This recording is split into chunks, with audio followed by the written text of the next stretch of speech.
Saya akan lanjutkan firman Tuhan pada pagi hari ini. Saya tidak pakai PowerPoint, tapi saya akan pakai ayat demi ayat Alkitab. Saya berharap teman-teman multimedia akan menolong saya. Kita akan baca ayat-ayat daripada Alkitab. Nah, seperti yang tadi sampaikan Bu Iin bahwa ayat yang menjadi dasar kebenaran firman Tuhan, yang menjadi dasar daripada pertemuan kita selama 3 hari ini adalah Daniel pasal yang ke-12, ayat yang pertama sampai dengan ayat yang ketiga. Nah, saya akan mulai dari situ, kita akan lihat kembali sama-sama, kita akan baca Daniel pasal yang ke-12, ayat yang pertama, ayat yang kedua, dan ayat yang ketiga. Bisa tolong ditampilkan ayat demi ayat. Kita akan baca pada pagi hari ini. Saya akan cukup banyak membaca ayat-ayat dari firman Tuhan. Dan saya berdoa firman itu akan menolong saudara, firman itu akan tertanam dalam hidup saudara dan bertumbuh dan berbuah. Daniel pasal yang ke-12, mulai dari ayat yang pertama, kedua, dan ketiga. Apakah bisa ditampilkan? Puji Tuhan. Pada waktu itu juga akan muncul Mikael. Mikael itu adalah arti daripada Mikael itu artinya juga siapa yang seperti Allah. Ini adalah salah satu pemimpin malaikat yang menjadi utusan Allah. Dan pemimpin besar itu yang akan mendampingi anak-anak bangsamu, dan seakan ada suatu waktu kesesakan yang besar, yang seperti yang belum pernah terjadi sejak ada bangsa-bangsa sampai pada waktu itu. Tetapi pada waktu itu bangsamu akan terluput, yakni barang siapa yang didapati namanya tertulis dalam kitab itu. Kemudian ayat yang kedua, dan banyak dari antara orang-orang yang telah tidur di dalam debu tanah akan bangun, sebagian untuk mendapat hidup yang kekal, sebagian untuk mengalami kehinaan dan kengerian yang kekal. Ayat ini tadi Bu Iin sudah singgung. Kemudian ayat yang ketiga. Nah, ini ayat yang menjadi bagian saya. Ini ayat yang kita akan pelajari bersama-sama. Saya berdoa, saya berharap bahwa Bapak Ibu sekalian akan mengerti dan memahami kebenaran akan firman ini. Dan orang-orang bijaksana. Orang-orang bijaksana itu menggambarkan akan umat Allah, itu menggambarkan gereja Tuhan, itu menggambarkan Bapak, Ibu, Saudara, dan saya, itu disebut dengan orang-orang bijaksana. Dan dikatakan orang-orang bijaksana ini akan bercahaya. Akan bercahaya. Tadi saudara sudah mendengarkan kesaksian dari Bu Linda mengenai Pak Nur. Nur itu cahaya, saudaraku. Nur itu cahaya. Nah, orang-orang bijaksana atau umat Allah atau saudara dan saya akan bercahaya. Akan bercahaya. Saudara tanya, apa maksudnya dengan bercahaya? Bercahaya itu maksudnya adalah penuh dengan kemuliaan Tuhan. Penuh dengan kemuliaan Kristus. Nah, nanti kita akan belajar lalu bagaimana kita mengalami kemuliaan Kristus, apa itu kemuliaan Kristus, lalu bagaimana kemuliaan Kristus itu bisa terpancar dalam kehidupan kita. Dan orang-orang bijaksana atau umat Allah akan bercahaya atau penuh kemuliaan Kristus, seperti cahaya cakrawala, dan yang telah menuntun banyak orang kepada kebenaran, seperti bintang-bintang tetap untuk selama-lamanya. Saudaraku, pertanyaan pertama adalah apa itu yang disebut dengan bercahaya atau orang-orang yang mengalami kemuliaan Kristus? Karena orang-orang yang bercahaya, orang-orang yang mengalami kemuliaan Kristus inilah yang akan bisa menuntun banyak orang, yang bisa menuntun banyak orang yang ada di dalam kegelapan itu kepada kebenaran. Jadi sebelum saya dan saudara menuntun banyak orang kepada kebenaran, saudara dan saya harus mengalami akan kemuliaan Kristus itu. Saudara harus menjadi umat, menjadi orang-orang bijaksana yang bercahaya. Pertanyaannya adalah, lalu bercahaya atau dipenuhi dengan kemuliaan Kristus itu apa? Nah, orang-orang yang mengalami kemuliaan Kristus itu adalah orang-orang yang mengalami Tuhan dalam kehidupannya. Orang-orang yang mengalami pekerjaan Tuhan dalam kehidupannya. Orang-orang yang mengalami karya Tuhan dalam kehidupannya. Nah, itu disebut dengan orang-orang yang bercahaya. Saudara baru saja mendengarkan mengenai bagaimana akhirnya Pak Nur itu membawa orang-orang sedesanya, orang-orang sekampungnya, akhirnya mengenal Tuhan. Nah, sebelum Pak Nur ini lalu membawa orang-orang sekampungnya dari kegelapan kepada terang Tuhan yang ajaib, dia harus terlebih dahulu mengalami akan karya Tuhan dalam kehidupannya. Tadi diceritakan bahwa dia terima Tuhan Yesus, dia mengalami mujizat, dia dari rumahnya yang tadi gedek itu apa ya, anyaman babu, saudaraku. Karena ini kan banyak teman-teman dari luar pulau, jadi saya akan terjemahkan dari Bu Linda, dari bahasa Jawa ke bahasa bahasa Indonesia, ya. Nah, tadi Bu Indah berbisik, ini yang menerjemahkan dari ke bahasa Nigeria, bahasa Pakistan, bingung ini. Ya, gedek itu apa ya? Harus dari bahasa Jawa ke bahasa Indonesia, lalu ke bahasa yang lainnya. Nah, seperti Pak Nur tadi harus mengalami kemuliaan Tuhan, harus mengalami pekerjaan Tuhan, harus mengalami pemulihan dari kehidupannya, baru dia bisa membawa orang-orang sekampungnya lalu mengenal akan Tuhan. Nah, itulah kemuliaan, itulah yang disebut dengan orang ini lalu bercahaya, yang artinya mengalami kemuliaan Tuhan. Nah, saya ingin tunjukkan beberapa perikop di dalam Alkitab.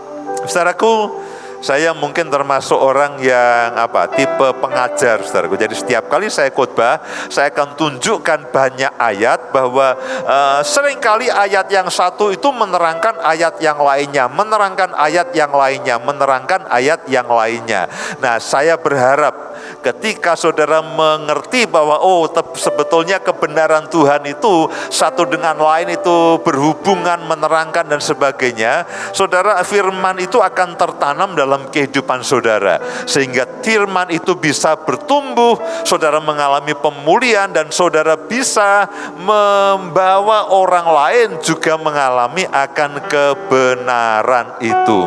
Nah, ada beberapa perikop di dalam Alkitab yang menunjukkan bagaimana orang-orang itu mengalami kemuliaan Tuhan, mengalami cahaya Tuhan, bercahaya hidupnya. Dan sementara saya sampaikan perikop demi perikop, saya berharap, saya berdoa, saudara tidak hanya mengerti, tapi saudara juga mengalami. Karena dari saudara mengalami itulah saudara bisa membawa orang lain untuk mengalami hal yang sama. Nah, mari saudaraku, mari kita lihat sama-sama di dalam Yesaya pasal yang ke-9. Yesaya pasal yang ke-9. Ayat yang pertama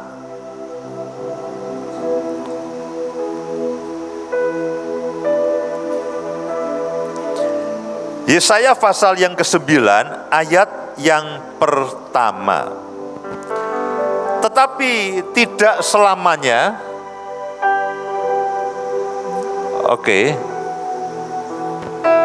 Yesaya pasal yang ke-9. Ya, ini memang campur dengan ini nih, 8:23.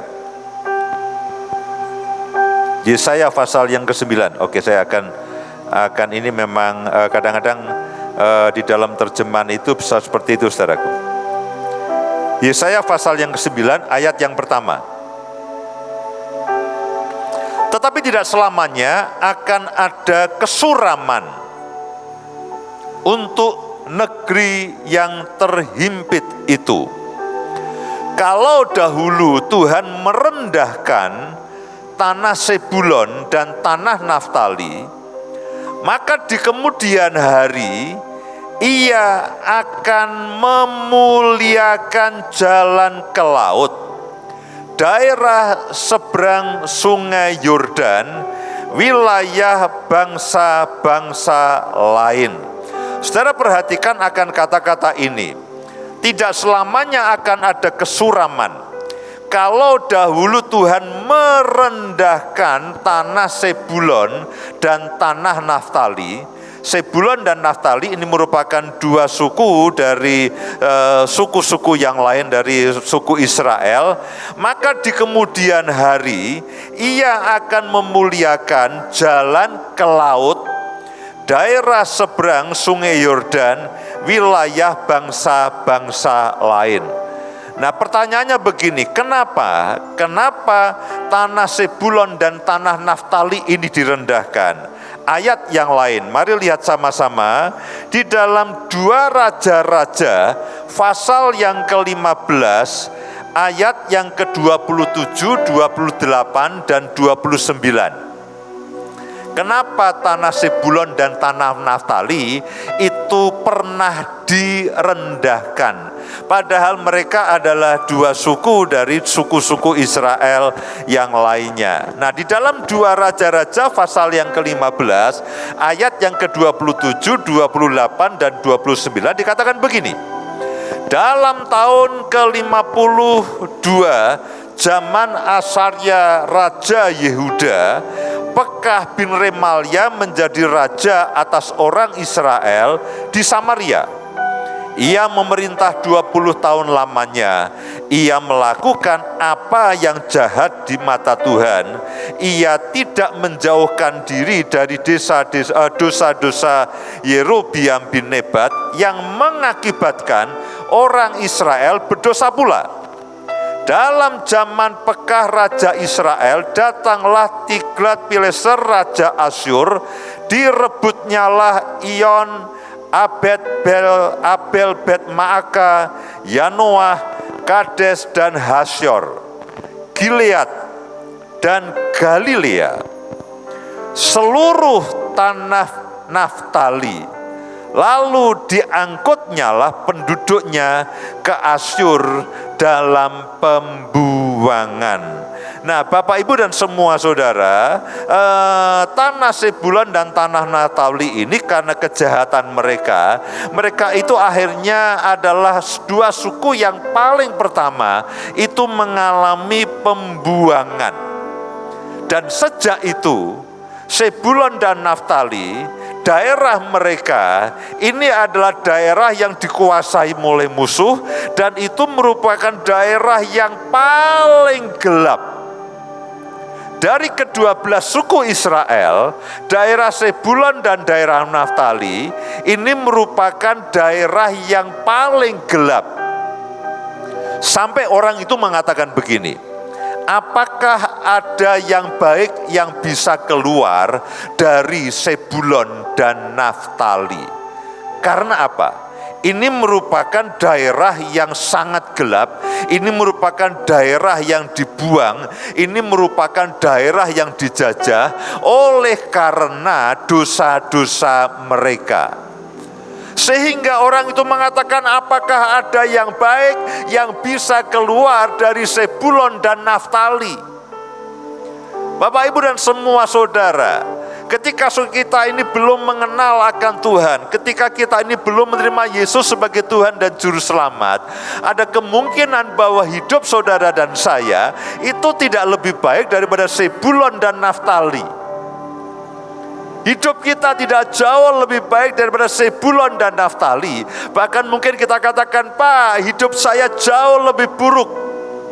Hidup saya berlumuran dosa, hidup saya seperti bernafas dalam lumpur, dan praktis tidak ada yang baik dalam kehidupan saya.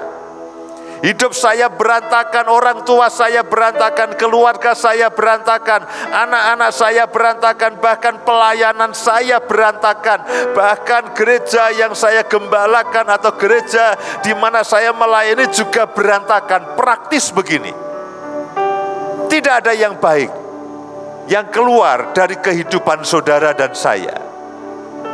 Itu adalah seperti yang dialami oleh Zebulon dan Naftali. Nah, tetapi di dalam ayat tadi, di dalam Yesaya pasal yang ke-9 tadi dikatakan bahwa di kemudian hari Tuhan itu akan memuliakan negeri yang dulunya suram, yaitu Zebulon dan Naftali. Lalu Tuhan mengatakan bahwa Tuhan akan memuliakan Zebulon dan Naftali ini. Ini merupakan satu nubuatan yang diucapkan, yang ditulis oleh Nabi Yesaya, bahwa negeri yang paling gelap dari Israel, sampai orang mengatakan bahwa apakah akan ada yang keluar yang baik dari Zebulon dan Naftali. Lalu firman Tuhan mengatakan satu waktu negeri ini akan mengalami kemuliaan Tuhan. Dan itu bukan kata yang asing. Ketika kita mengatakan hidupmu akan dimuliakan, hidupmu akan dimuliakan, kita akan mengalami kemuliaan Tuhan. Kita menyanyikan kemuliaan-Mu di sini Tuhan, kami rindu kemuliaan-Mu. Nah, saya berharap cerita ini akan menolong saudara dan saya untuk mengerti bagaimana kemuliaan Tuhan itu bekerja dalam kehidupan saudara dan saya. Kita perlu membuka hati. Kita katakan, Tuhan, aku mengangkat tangan. Aku mau terima kemuliaan. Lalu kita di altar call, siapa yang rindu kemuliaan Tuhan? Saudara mengangkat tangan, saudara terima dengan iman, saudara akan mengalami kemuliaan Tuhan. Ya, kemuliaan Tuhan itu kabot, itu juga kemuliaan Tuhan. Sekinah itu juga kemuliaan Tuhan. Nur tadi, Pak Nur itu juga cahaya. Sekarang menjadi cahaya Tuhan, menjadi kemuliaan Tuhan. Saudaraku, yang pertama saudara perlu membuka hati, saudara perlu haus, saudara perlu lapar. Tuhan, aku mau mengalami kemuliaan Tuhan. Pertanyaannya adalah bagaimana cara kerja kemuliaan Tuhan itu dalam kehidupan saudara dan saya. Supaya setelah saudara pulang dari sini, saudara katakan, oh kemarin aku didoakan, aku diurapi, supaya aku menerima kemuliaan Tuhan, aku bercahaya dan bisa menjadi cahaya bagi yang lainnya. Cara kerjanya itu bagaimana? Supaya kemuliaan Tuhan itu bekerja dalam kehidupan saudara dan saya. Nah, tadi Nabi Yesaya menubuatkan di dalam Yesaya pasal yang ke-9 ayat yang ke-1. Itu adalah nubuat mengenai Zebulon dan Naftali, mengenai dua suku yang hidup di dalam kesuraman, dua suku yang hidup di dalam kegelapan. Tapi Alkitab mengatakan dulu ini negeri yang direndahkan karena kejahatannya, lalu akan mengalami kemuliaan Tuhan. Lalu pertanyaannya adalah bagaimana kita mengalami kemuliaan Tuhan? Nah, nubuatan Nabi Yesaya di dalam pasal yang ke-9 itu digenapi di dalam Matius pasal yang ke-4. Digenapi di dalam Injil Matius pasal yang ke-4, mulai dari ayat yang ke-12 sampai dengan ayat yang ke-17. Matius pasal yang ke-4 mulai dari ayat yang ke-12 sampai dengan ayat yang ke-17. Tadi Bu Linda banyak menceritakan kesaksian. Nah, apa yang disaksikan oleh Bu Linda tadi itu tertulis juga di dalam Matius pasal yang ke-4 ayat yang ke-12 sampai dengan ayat yang ke-17. Nanti saudara akan tahu cara kerjanya, dan ketika saudara mengerti akan cara kerjanya, saya berharap saudara mulai mengatakan, Tuhan, aku mau mengalami. Tuhan, aku mau mengalami. Tuhan, aku mau mengalami. Matius pasal yang ke-4 ayat yang ke-12. Tetapi waktu Yesus mendengar bahwa Yohanes telah ditangkap, menyingkirlah ia ke Galilea. Ia meninggalkan Nazaret dan diam di Kapernaum, di tepi danau. Kapernaum, Galilea, Tiberias itu sebutan untuk daerah yang sama. Ia meninggalkan Nazaret dan diam di Kapernaum, di tepi danau. Di daerah apa? Sebulon dan Naftali. Tadi dikatakan bahwa daerah Sebulon dan Naftali ini adalah daerah yang suram. Ini adalah daerah yang direndahkan, sampai dikatakan apakah mungkin ada yang baik keluar dari Sebulon dan Naftali. Tetapi Alkitab mengatakan nubuatan yang ada di dalam Yesaya pasal yang ke-9 lalu digenapi di dalam Matius pasal yang ke-4, dikatakan bahwa dia, Yesus, meninggalkan Nazaret dan diam di Kapernaum, ia di tepi danau di daerah Sebulon dan Naftali, supaya genaplah firman yang disampaikan oleh Nabi Yesaya. Tanah Sebulon dan tanah Naftali, jalan ke laut, daerah seberang sungai Yordan, Galilea, wilayah bangsa-bangsa yang lain. Bangsa yang diam dalam kegelapan telah melihat terang yang besar, dan bagi mereka yang diam di negeri yang dinaungi maut telah terbit terang. Sejak waktu itulah Yesus memberitakan, bertobatlah sebab kerajaan surga sudah dekat. Saudaraku, lalu singkat kata Yesus pindah ke Galilea. Dan kalau saudara perhatikan di dalam kitab Injil, itu salah satu tempat yang paling banyak Yesus itu melayani, yaitu di daerah Galilea. Dia memilih murid-murid yang pertama juga di Galilea ini, di tempat yang paling gelap. Justru disitulah Tuhan itu memulai dan bekerja paling banyak. Setiap saudara dan saya punya persoalan, dan dari berbagai macam persoalan itu, ada yang ringan, ada yang rumit, ada yang berat. Pak, ini persoalan saya setengah gelap. Ini ya kadang-kadang saya bisa selesaikan, kadang-kadang saya tidak. Pak, ini persoalan yang jenis ini merupakan daerah yang paling gelap dalam kehidupan saya. Kelemahan ini, persoalan ini daerah yang saya sembunyikan. Saya tidak akan ceritakan kepada orang lain karena persoalan ini, problem ini sangat memalukan. Ini merupakan daerah yang paling gelap dalam kehidupan saya. Setiap saudara dan saya punya problem yang paling berat dan punya persoalan yang paling dalam dan persoalan yang paling gelap dalam kehidupan saudara. Untuk yang jenis ini, saya tidak akan altar call. Karena tetangga saudara akan tanya, tadi kan kamu di altar call, hidupmu yang paling gelap di mana? Cerita dong. Saudara tidak akan mau menceritakannya. Itu daerah yang saudara sembunyikan. Itu persoalan yang saudara tidak ingin menceritakan kepada orang lain. Itu persoalan yang saudara setiap kali saudara mendengarnya, saudara membayangkannya, itu asam lambung naik, mah langsung kumat, tekanan darah langsung meninggi, ya kolesterol naik, semuanya kumat. Yang menarik saudaraku, yang menarik, ketika saudara mengatakan, Pak, saya tidak mau mengingat persoalan itu, saya tidak mau menceritakan persoalan itu kepada orang lain. Loh, justru Yesus akan bekerja mulai dari titik yang paling gelap dalam kehidupan saudara dan saya. Amin. Loh, bukankah itu melegakan? Bahwa dia tidak menghindari bagian yang paling gelap dalam kehidupanmu, tapi justru bagian yang paling rumit, bagian yang paling menyesakan, bagian yang paling gelap dalam kehidupanmu, itulah yang Yesus itu mau mulai. Dia mau membuat saudara dan saya itu bercahaya. Saudaraku, bagaimanapun juga, kalau saudara ingin menjadi terang bagi dunia yang gelap, saudara harus mengalami cahaya kemuliaan Tuhan itu.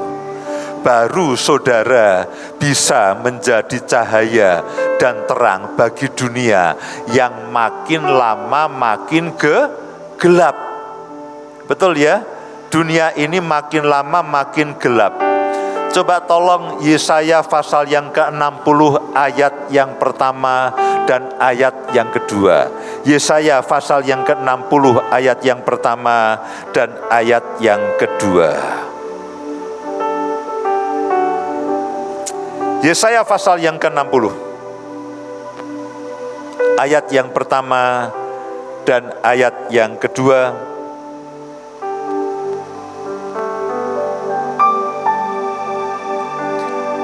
Bangkitlah menjadi teranglah, sebab terangmu datang, dan kemuliaan Tuhan terbit atasmu. Sebab sesungguhnya kegelapan menutupi bumi. Kegelapan menutupi bumi, dan kekelaman menutupi bangsa-bangsa. Tetapi terang Tuhan terbit atasmu, dan kemuliaannya menjadi nyata atasmu.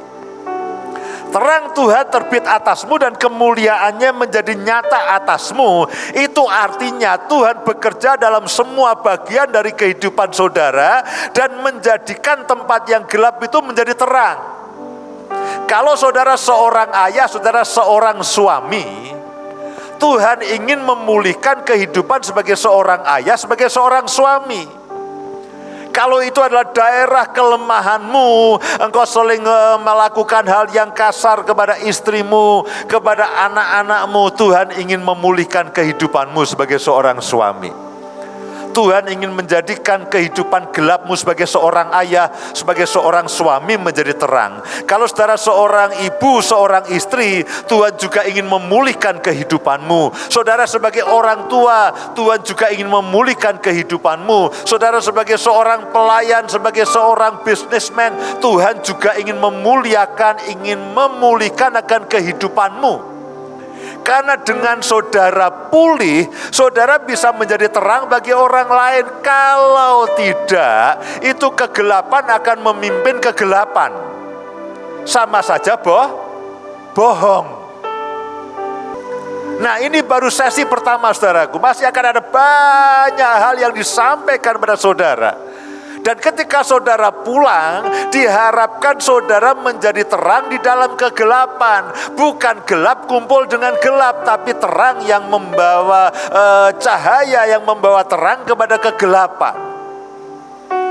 Karena itulah, sebelum kita selesai, kita pastikan bahwa setiap saudara dan saya, minimal di dalam roh saudara, dalam batin saudara, dalam iman saudara, semua bagian dari hidupmu itu mengalami akan cahaya Tuhan.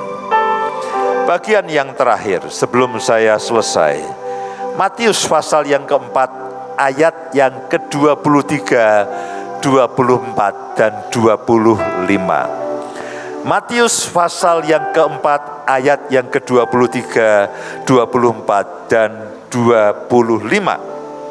Yesus pun berkeliling di seluruh Galilea, daerah Sebulon dan Naftali, daerah yang gelap. Hal yang sama, Yesus pun berkeliling di semua bagian kehidupan saudara. Saudaraku, kalau Tuhan itu ingin memulihkan saudara, Dia akan memulihkan secara utuh dan komplit. Dia tidak begini, oh aku hanya mau memulihkan pelayananmu, keluargamu berantakan, ya sudah. Itu tidak loh saudaraku. Pemulihan seutuhnya. Katakan sama-sama, pemulihan seutuhnya. Kalau saudara sebagai seorang gembala, seorang pendeta, saudara tidak hanya dipulihkan di pelayananmu, hidupmu dipulihkan, keluargamu dipulihkan, keuanganmu dipulihkan, semuanya dipulihkan. Karena itulah dikatakan Yesus berkeliling. Yesus tidak akan pernah berhenti sampai semua bagian dari hidup saudara itu dipulihkan. Yesus pun berkeliling di seluruh Galilea. Ia mengajar dalam rumah-rumah ibadat dan memberitakan Injil Kerajaan Allah serta melenyapkan segala penyakit dan segala kelemahan di antara bangsa itu. Segala penyakit, segala kelemahan, segala karakter yang buruk, segala macam persoalan apapun dikatakan, Yesus melenyapkan segala penyakit, segala kelemahan di antara bangsa itu. Maka tersiarlah berita tentang Dia di seluruh Syria. Dan dibawalah kepadanya semua orang yang buruk keadaannya, yang menderita pelbagai penyakit dan sengsara, yang kerasukan, yang sakit ayan, dan yang lumpuh. Lalu Yesus menyembuhkan mereka. Maka orang banyak berbondong-bondong mengikuti Dia. Mereka datang dari Galilea dan dari Dekapolis, dari Yerusalem, dan dari Yudea, dan dari seberang Yordan. Bapak, Ibu, dan semua saudara, saya berharap, saya berdoa, apa yang terjadi di dalam Matius pasal yang keempat, ayat yang ke-23 sampai dengan yang ke-25, itu juga terjadi dalam kehidupan kita semuanya. Yesus berkeliling atas kehidupan saudara, memulihkan bagian demi bagian. Amin. Semua bagian dari hidupmu, bahkan mulai yang paling gelap, yang mungkin istrimu tidak tahu, yang mungkin suamimu tidak tahu, anak-anakmu tidak tahu, pemimpinmu tidak tahu. Pak, ini gelap sekali. Tapi Dia adalah terang yang ajaib. Dan sebelum saudara menjadi terang, saudara perlu mengalami terang yang ajaib itu.